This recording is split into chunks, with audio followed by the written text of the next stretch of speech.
മോളെ വാതിൽ തുറക്ക്. മോളെ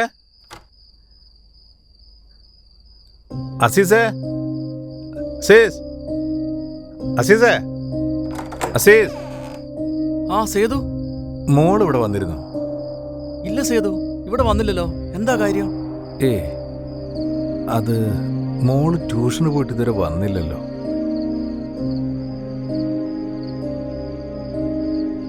സാധാരണ തന്നെ ഞാനാ സേതു.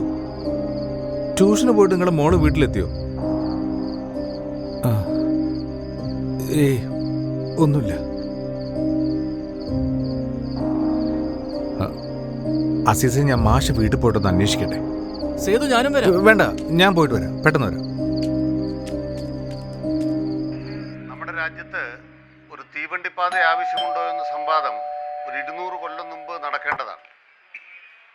ഇന്ത്യ രാജ്യത്ത് തീവണ്ടിപ്പാതകളെല്ലാം നടപ്പായ ശേഷം മാഷെ, ഞാനാ ട്യൂഷൻ കഴിഞ്ഞ് മോൾ ഇതുവരെ വീട്ടിലെത്തിയിട്ടില്ല. എത്തിയിട്ടില്ലേ? ഞാൻ ക്ലാസ് 5:30 വിട്ടതാണല്ലോ. ചിലപ്പോ ഫ്രണ്ട്സിന്റെ വീട്ടിലോ മറ്റോ. ഇല്ല, അവൾ എവിടെയും പോവില്ല മാഷെ.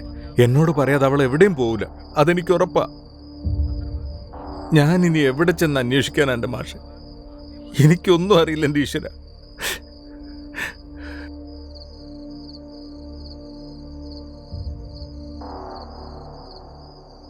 ഹലോ, പോലീസ് സ്റ്റേഷനല്ലേ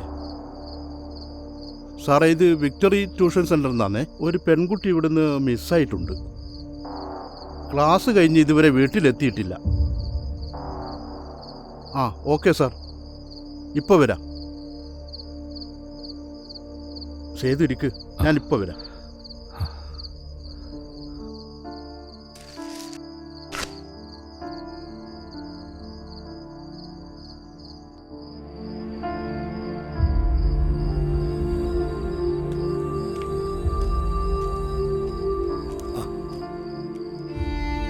വല്ല വിവരവും കിട്ടിയോ? സനീഷും സന്തോഷവും അന്വേഷിക്കാൻ പോയിട്ടുണ്ട്.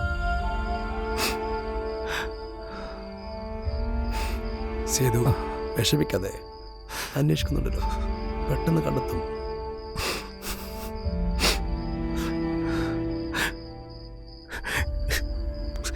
എനിക്കെൻ്റെ വനജയെ നഷ്ടപ്പെട്ടതുപോലെ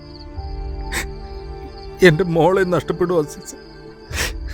അത് ആലോചിക്കുമ്പോൾ നീ അങ്ങനെയൊന്നും ചിന്തിക്കല സേതു. അവളെ വരും, നമുക്ക് അവളെ കണ്ടെത്താം. നീ സമാധാനായിട്ടിരിക്കും.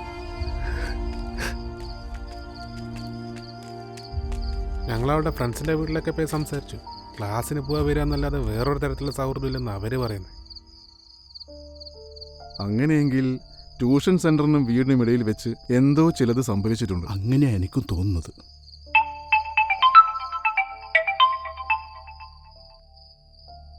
ഹലോ, സ്റ്റേഷനാ വിളിക്കുന്നേ. ആ മനസ്സിലായി സാർ. റെയിൽവേ ട്രാക്കിന്റെ അടുത്ത് ട്രെയിൻ തട്ടിയിട്ടൊരു പെൺകുട്ടിയുടെ ബോഡി കിട്ടിയിട്ടുണ്ട്. ഐഡന്റിഫൈ ചെയ്യാനൊന്ന് വരേണ്ടി വരും. ആ വരാം സാർ.